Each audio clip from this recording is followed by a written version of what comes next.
Okay, good evening.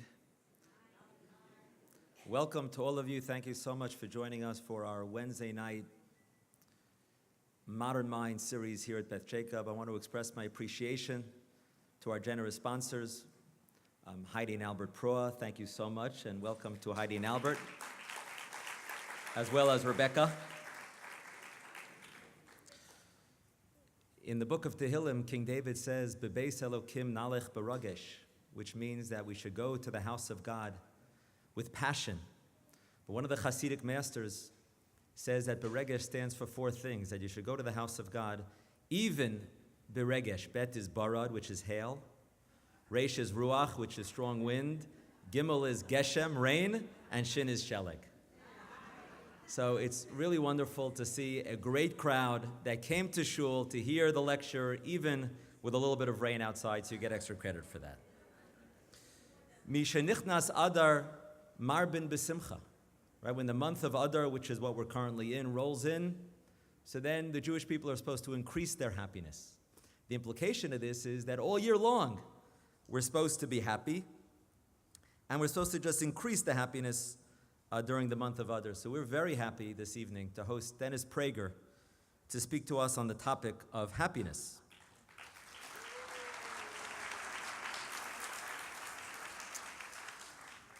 Okay, as all of you know, Dennis Prager is a nationally syndicated talk show host, a popular columnist, best-selling author, and also co-founder of Prager University, a free online institution of higher learning that has received millions of views for their many, many videos. Dennis Prager is one of the most influential talk show hosts and columnists that we have in America today. His talks and writings, whether it's on politics, on morality, or religion, are always have a sense of conviction and so much clarity. And that's what makes them so enjoyable to listen to and beneficial for us. We have the pleasure to hear Dennis Prager every day here in Los Angeles from 9 to 12. Who here is a fan of that talk show? That's, of course, on KRLA 870 from 9 to 12. And you see, Dennis, you have a lot of fans in the audience tonight, and it's such a pleasure for us to have Dennis here live and in person. A pleasure to introduce to you Dennis Prager. Thank you.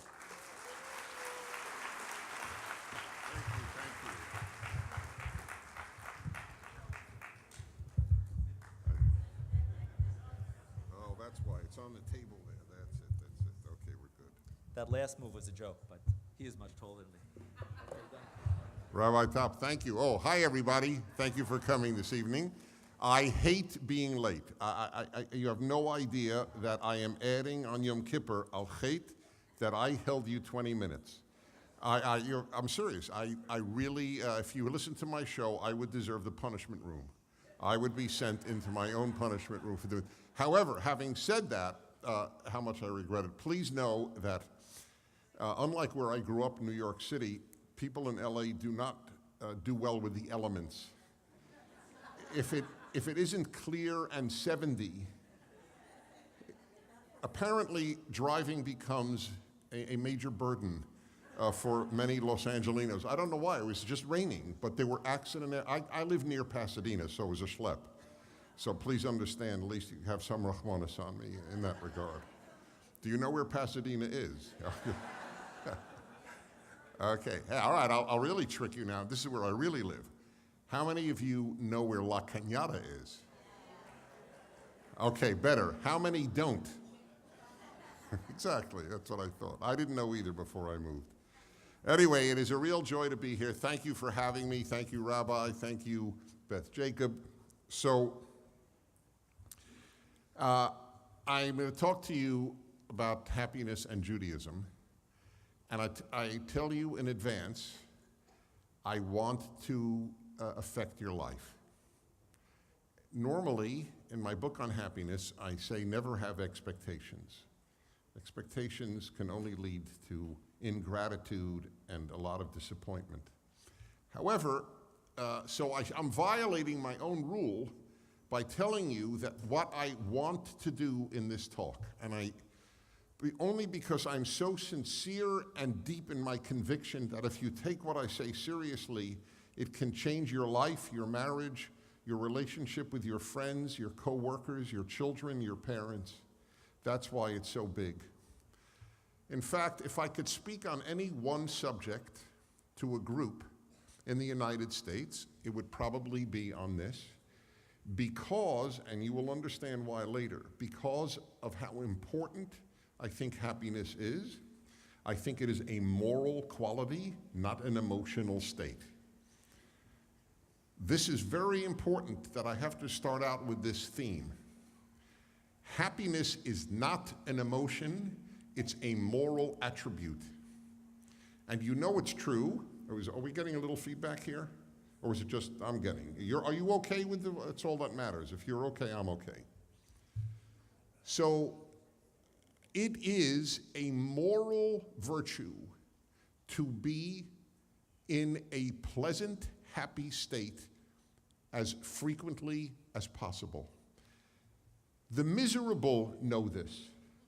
The miserable never want to make friends with the miserable. This is the interesting thing. That's why the miserable always marry the happy. It is fascinating. It is one of the great insights I came to years ago. I have studied the subject. I have talked to millions of people and hundreds of thousands individually through 33 years of radio. I have never met a moody married to a moody. Think about it, it's fascinating. And there's a reason. The moody may be miserable, but they are not stupid. They never marry one of their own. Never. On rare occasions, you meet a happy married to a happy. That exists, but not a moody with a moody. So the shaila, if I may use specifically Jewish terminology, having gone to yeshiva till I was 18, the question is, why do the non-moody marry the moody?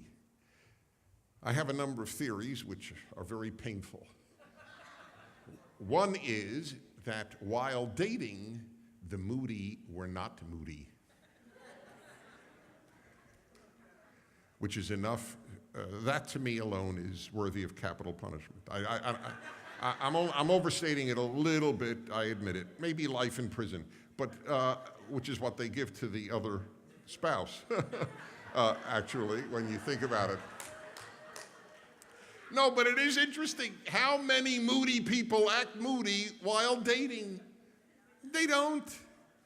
Now, why could they control it while dating, but not afterwards? Okay, it's a rhetorical question. It's clear that something is awry here. So that's one reason that the non-moody marry the moody. One reason is that they didn't know it. Another is the happy think they can change the unhappy. And they learn unbelievably painfully, wrong. You can't. There is only one person in the world who can make you happy. You. That's it. Others may make you miserable, but only you. No, that's true, unfortunately. But only you can make you happy. So I return to my primary statement. It is a moral attribute. Every single person rather be among happy people. You rather work with happy workers. You rather have happy parents. Ask anyone raised by an unhappy parent, and you will see why I say, and this has been my great insight on this matter for decades, it is a moral obligation to act happy. And that is why the title of this talk is Happiness is a Mitzvah. What does mitzvah mean? Mitzvah is an obligation. It means commandment. We use it as meaning good deed, and presumably all mitzvahs are good deeds. But the most important aspect of the word mitzvah is that it's a commandment. It is a commandment to act happy. It's not a nice idea, it's a commandment. Because of the amount of good you will bring to the world. This is true on the micro and in the macro. It is true for your family life. What is it? You could see at airports, they sell, many airports sell these little signs to put up in the house. Cleanliness is next to godliness. So here's one that you will see if they ever sell any signs about life. This is one of them. Happy wife, happy life. Why do they have such a sign? Because by and large it's true. Now notice incidentally, just for interest's sake, nothing rhymes with husband. Happy husband, happy. There's nothing to put in. Happy husband, so what? I guess that's what it means. Actually, if you're married to a happy husband, let's put it this way. If you're married to an unhappy husband, you're not happy. It's not good. I would say, so this is what I would say. Happy wife, happy life. Unhappy husband, unhappy life. So that would be fair to say. We owe it to everybody. It is a moral obligation, and I don't understand why this is a chidush, why this is a revelation to so many people. But it is. I guess because we have made everything into feelings and emotions. But happiness is well beyond feeling and emotion. It's an activity. One of the great thinkers of American history was Abraham Lincoln. Abraham Lincoln had a very awful life. He lost his beloved son, who he loved beyond words. His wife was either manic depressive or bipolar or some combination of whatever depressed states we would currently use the term for, and his country was killing each other. Other than that, things were great for Abraham Lincoln. And Abraham Lincoln has the great, great virtue of having said, we are as happy as we decide to be. That's true. The unhappy think that those of us who act happy had an easy life. This is one of the great, great self-deceptions of the moody. They think that the people who walk around with a cheerful disposition had it easy, and that's the reason they have a cheerful disposition. But it's not true. On earth, the percentage of people who've had it easy is perhaps 2%. Perhaps.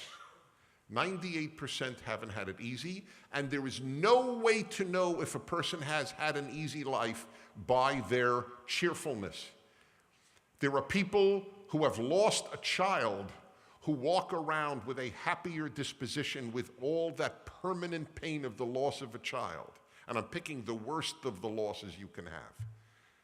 Then there are people who have had no comparable trauma and walk around miserable. So that's on the micro level what a moral obligation happiness is. Now on the macro, every Friday, the second hour of my program is called the Happiness Hour. I've been broadcasting it now for 17 years. Thank you. Only 11 people applauded, nevertheless. No, I wasn't asking for more. I was just pointing out a statistical fact.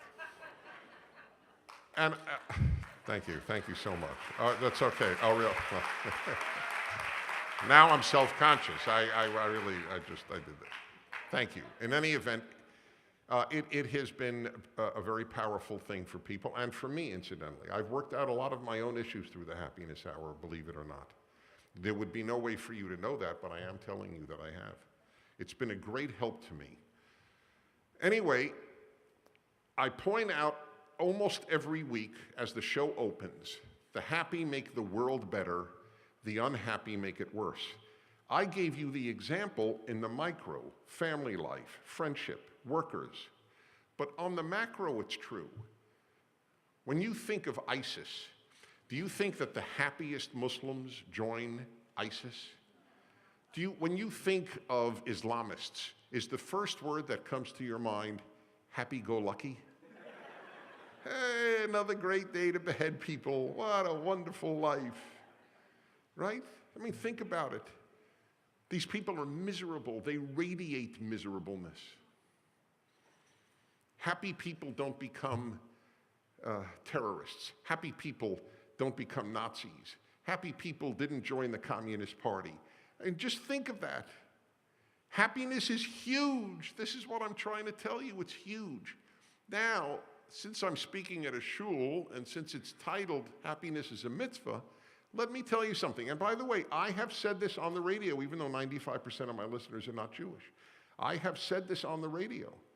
When people say, where'd you get these ideas? And I will often say, from my religion, Judaism. And that is the case here. And I want you to understand how. How did I come up with these important insights from Judaism? So here I'm going to now broaden this into another utterly related issue, but not just happiness. You all know, I presume, the famous story of the non-Jew, the pagan, who came to two great rabbis, Hillel and Shammai, and said, would you tell me what your religion is, Judaism is, while standing on one leg, or on one foot, depending how you translate it. So Shammai notoriously just hit the guy with a stick and told him to leave. He couldn't do something so profound while standing on one leg. On the other hand, Hillel said, okay, no problem. Do unto others as you would want done to, or did not do to others as you would not want to do to yourself. The rest is commentary, now go and study. That was it. And Hillel is considered the man who gave the proper answer, not Shammai. So, if I may, and I admit this takes a little chutzpah, because I know I'm not Hillel. Nevertheless, non-Jews come over to me, literally, all the time, and ask me to summarize Judaism. They don't say while standing on one leg, but what is Judaism? So if I were to answer this pagan coming to my home with that question, I would have an even briefer answer than Hillel. And this would be my answer. Behavior is everything. That would be it. Not feelings. If there is a message we Jews need to bring to the world, and this has been my great lament, we are messengers who forgot our message, which is God-based ethics. That is the whole point of Judaism, to bring the world back to Mount Sinai. That's another talk. You can certainly ask about it during the question and answer period. But our message is, in addition to God, our message is behavior, not feelings. Lo hamachshava ha'ikar ela ha'maaseh. It's not the thought that counts, but the deed. We live in an age where the thought counts and not the deed. Now, I debated coming here whether I would allow myself even an eensy-teensy bit of what you might call political thought, but having you pretty much know my politics, and I'm not here to speak specifically about politics, but I want you to understand how I see much of the political divide. One side being much more action-oriented and the other motive-oriented. I'll give you one example. Affirmative action for Black Americans, lowering academic standards to bring in more Blacks and Hispanics, but especially Blacks. If you are motive-oriented, you are for affirmative action. If you are behavior-oriented, you're against it.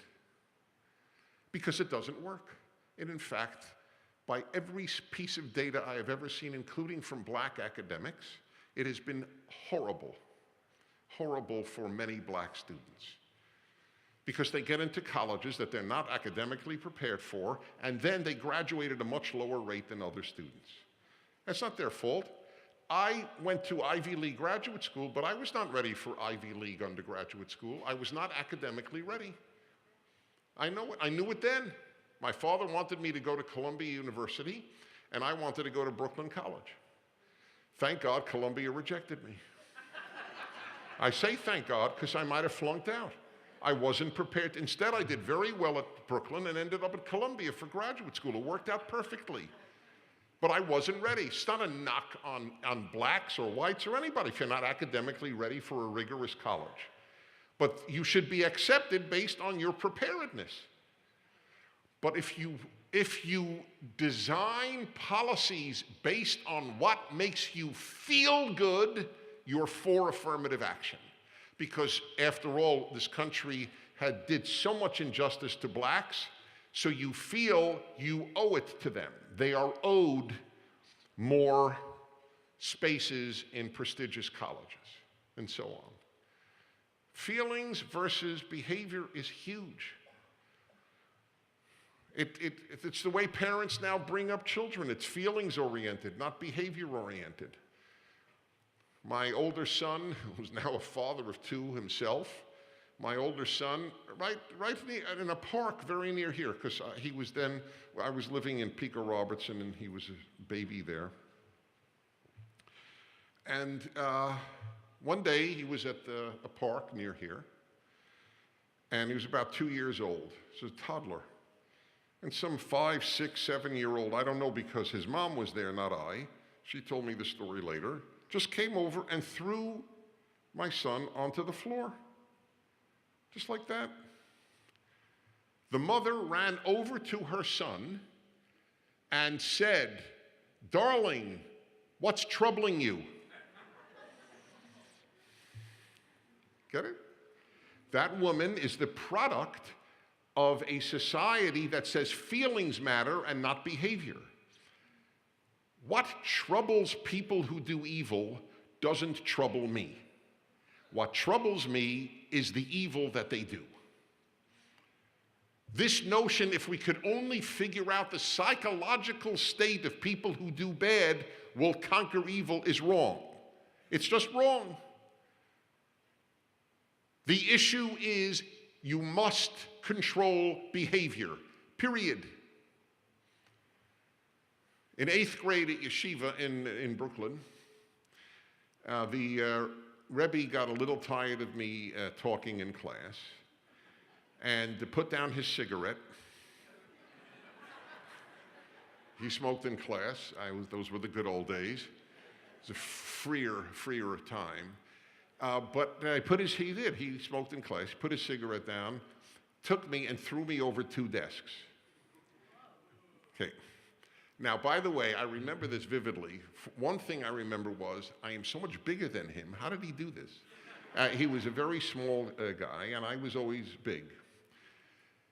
So he kicked me out of class afterwards. I wrote him an apology note, I'll never forget, on toilet paper. I went to the bathroom. I wrote an apology. It was very sincere, because I wasn't a bad kid. I was bored out of my mind, and I talked the whole time. So the only reason I'm telling you this is to bring this to your attention. Whenever I tell this story on the air or in a speech to people today, their first reaction is, "Wow, what did your father say when he heard what the rabbi did?" To which my answer is, you have to be kidding. Had I told my father, he'd have thrown me over 2 desks. You gotta be kidding. That's the last thing I'm gonna tell my father. Then I'm finished at home, just like I was finished at school. It's a different time today. To say that any teacher who would do that today would be fired and sued and very possibly imprisoned. Okay? In our time, though, the teacher was right and the student was wrong, period. Now, are there times where that was just wrong? By the way, this transcends religion. Many of you may remember my beginning in radio was here in LA. I have a national show, but I began here in LA. And it was with a very popular program, Religion on the Line. I had a rabbi, priest, and minister, different ones every week, 2 hours Sunday night. It was extremely popular, and I loved doing it. I did it exactly for 10 years. And after about 5 years, I realized, I actually said this once, or more than once on the air. I said, "Hi, everybody, welcome to Religion on the Line, or the ex-Catholic Hour."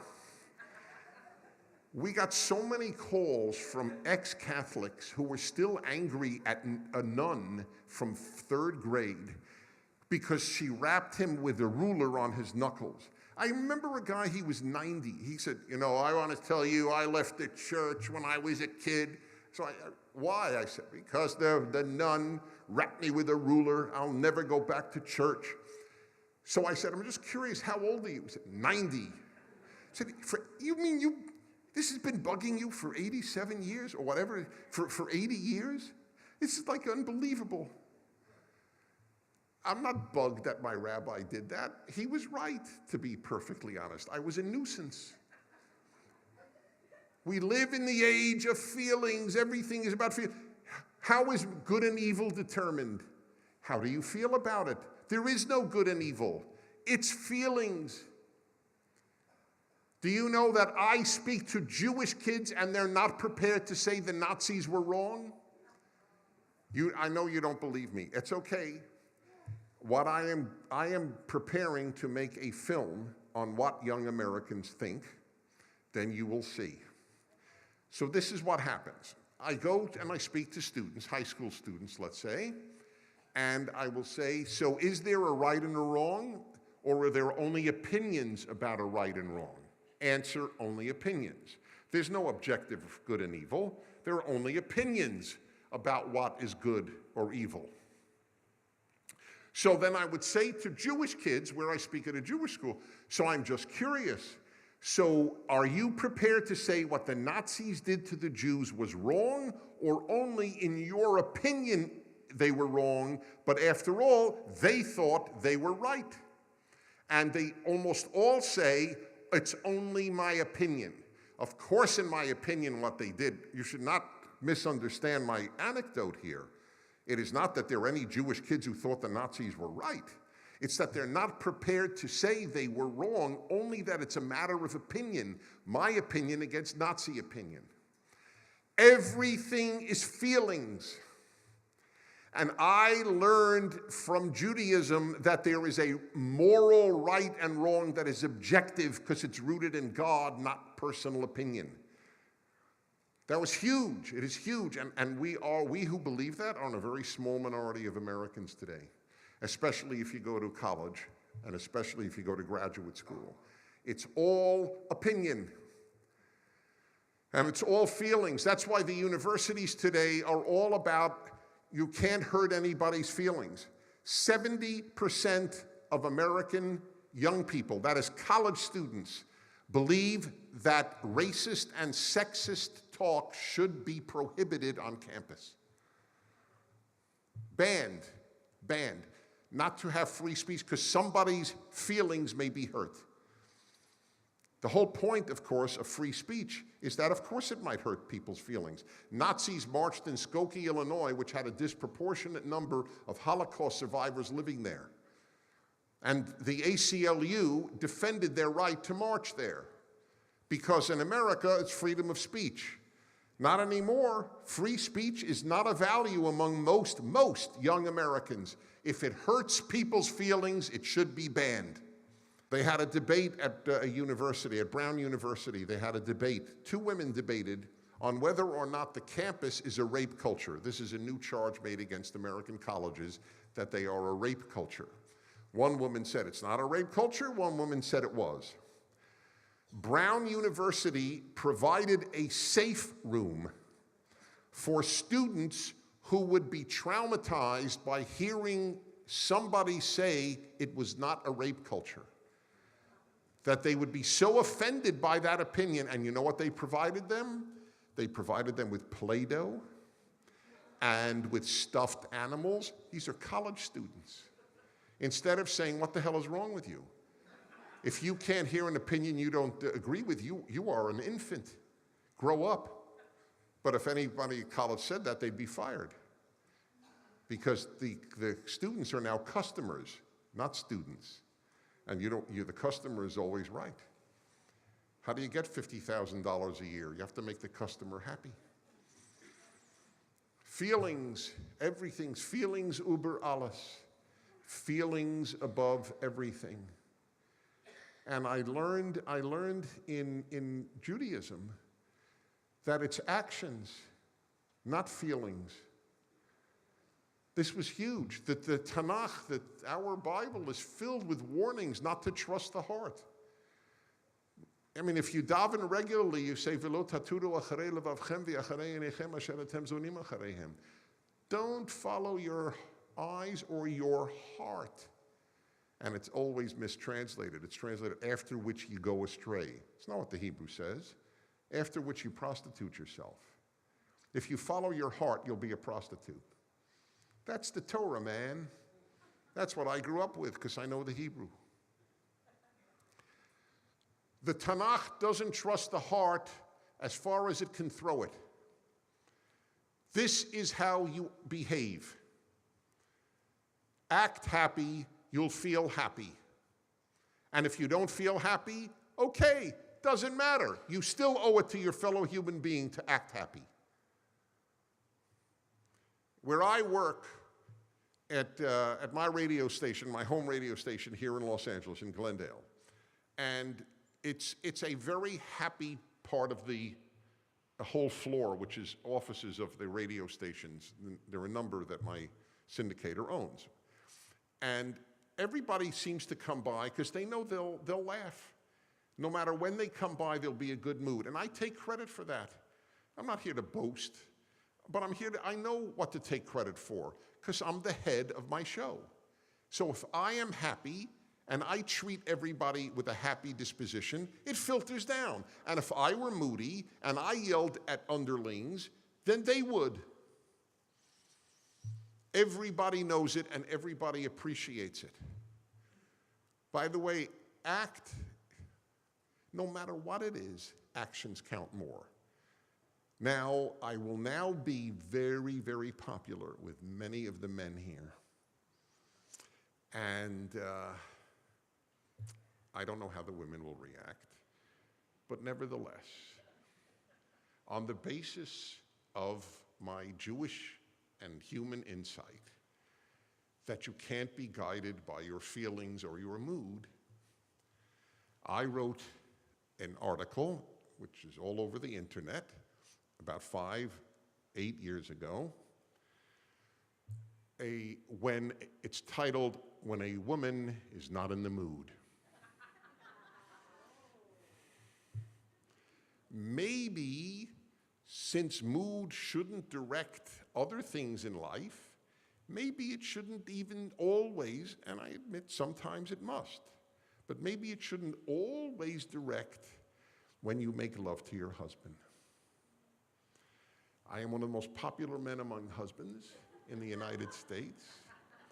Couples come over to me, it's actually quite adorable. My wife is here, she's a witness to this, that couples will come over to me and say, with this big glimmer in their eye, "Just want you to know your male-female hour has changed our lives."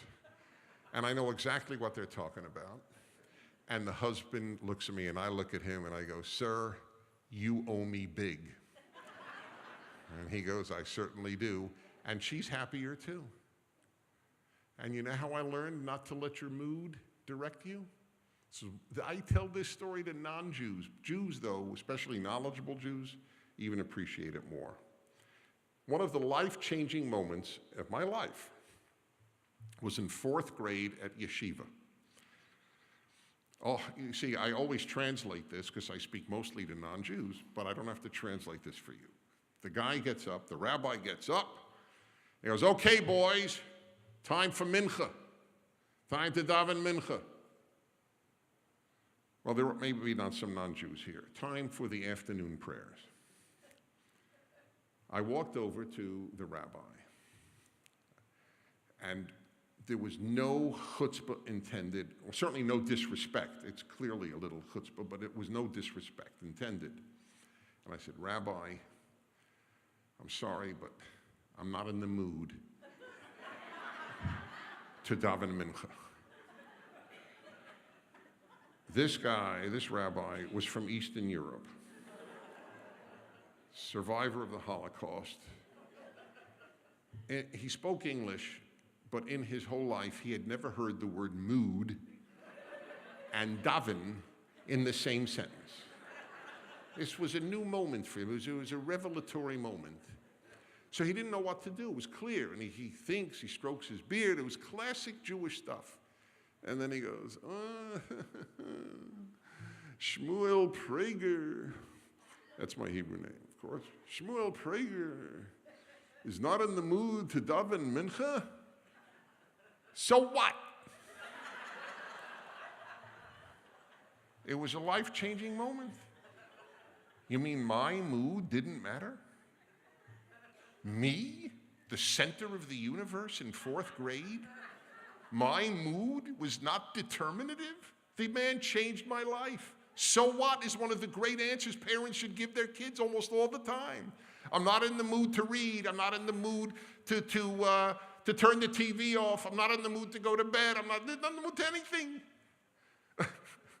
Not in the mood to eat vegetables. Of course not. If you live by what you're in the mood to do, you'll ruin your life. So that's how I learned, and I applied that even to the marital bed. That I'm not saying every time, but mood can't always be the determinant, and a wise woman knows this. Mood. This is a huge, huge thing. This is Judaism's great gift. This is a great gift to the world. It's behavior. Honor your father and mother. There's no mitzvah to love your father and mother. You have to love your neighbor. You have to love the stranger. You have to love God. You don't have to love your parents. You have to honor them.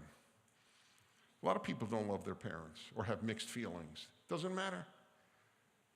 Your father and mother, you honor them. They have a unique role in the world. People who don't like the president still stand up for the president when he comes into a room. They're not honoring the president, they're honoring the presidency. That's the way it works in life. In the mood, can you imagine if you did that in anything else in life? Not in the mood to go to work today. All right, you're fired. We're not in the mood to have you work for us. That's your mood versus our mood. Our mood wins. I mean, think about it. What can be determined? You know what? Mood for trivial stuff. I'm in the mood for Chinese and food tonight. Okay, have Chinese food tonight. That's fine. For trivia, mood is fine. So this is critical. Behavior. Act happy, you will feel happy. Act religious. Maybe then you will actually feel religious. People, I direct so much of my life to non-religious people. And basically people are waiting to have, as Christians would put it, their road to Damascus, where all of a sudden they perceive the divine. It doesn't happen.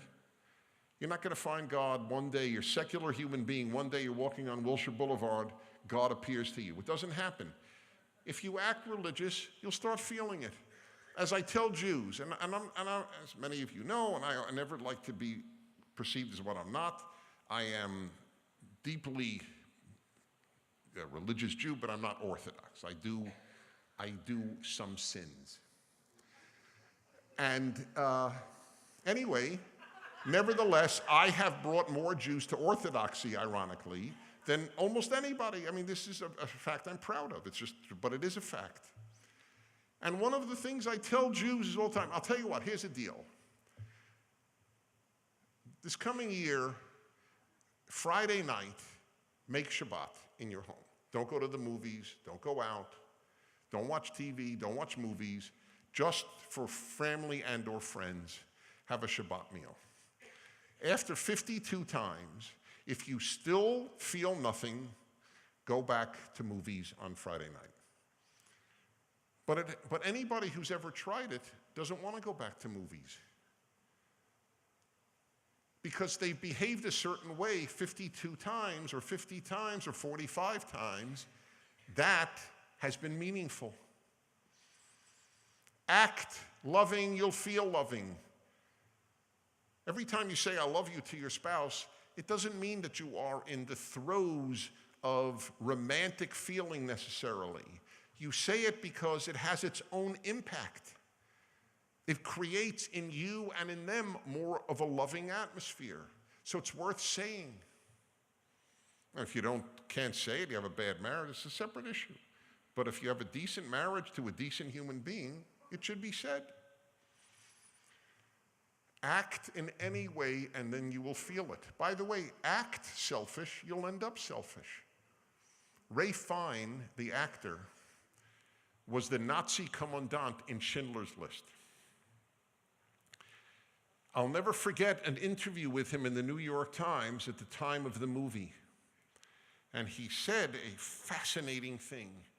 He said, I couldn't wait till the movie was over. And so the interviewer said, why? He said, because I was getting meaner when I wasn't in front of the camera. Oof, I get the chills telling you the story. And by the way, the opposite is true. Even though I live here and I'm somewhat well known, I've never pursued celebrities. I have no interest in celebrities. I have interest just in interesting and good people. There was one exception, Charlton Heston. When he invited me to lunch, I grabbed it. And we became somewhat friendly. And I asked him once, did playing Moses, the most famous role he had in the Ten Commandments, did playing Moses affect your life? Not affect your acting, affect your life. And he said it was life-changing. A, because of the role I played affected the way I want to live my life. And B, because I knew people perceived me as Moses, I had to be a decent person. Isn't that interesting? And here's Ray Fine as a Nazi commandant, just acting. He knows he's acting and it's still having an impact. That's how powerful behavior is. Feelings. You know, I have become a great advocate of Christian-Jewish unity and bonding in America because we've been blessed to live in this country. America's Christians are not Europe's Christians. And Jews should never saddle America's Christians with the terrible things done by European Christians. And I speak always of Judeo-Christian values because they exist. Judeo-Christian theology is not an issue. There are different theologies, but values? Having said that, that is all a preface to one of the handful of differences, not theologically, but values-wise between Judaism and Christianity. And I say this to Christian audiences. It's not, I never tell, somebody told me his father once told him something to the effect, never tell a lie, then you don't have to remember what you said. And I somehow instinctively adopted that at a very early age. I don't tell audiences different things because I'll never remember what I told which audience. So I say the same thing to all audiences. But here's an interesting difference. And it is a feeling behavior difference. Christianity is more feeling and Judaism is more behavior. By the way, it's not a one-way street though, because sometimes Jews have gone kaga on behavior, where halacha becomes God, and you know, what is it? Menachem Mendel of Brisk, one of the great Rebbeim said, sometimes halacha can be avodah zarah. Sometimes Jewish law can be idol worship. It's very important to remember. So we could overdo it on the behavior, and they can overdo it on the faith. But having said that, here's a difference. Jesus says, whoever looks at a woman with lust has committed adultery with his heart. It's a very famous phrase in Matthew. So I want to tell you one of the greatest stories of my life.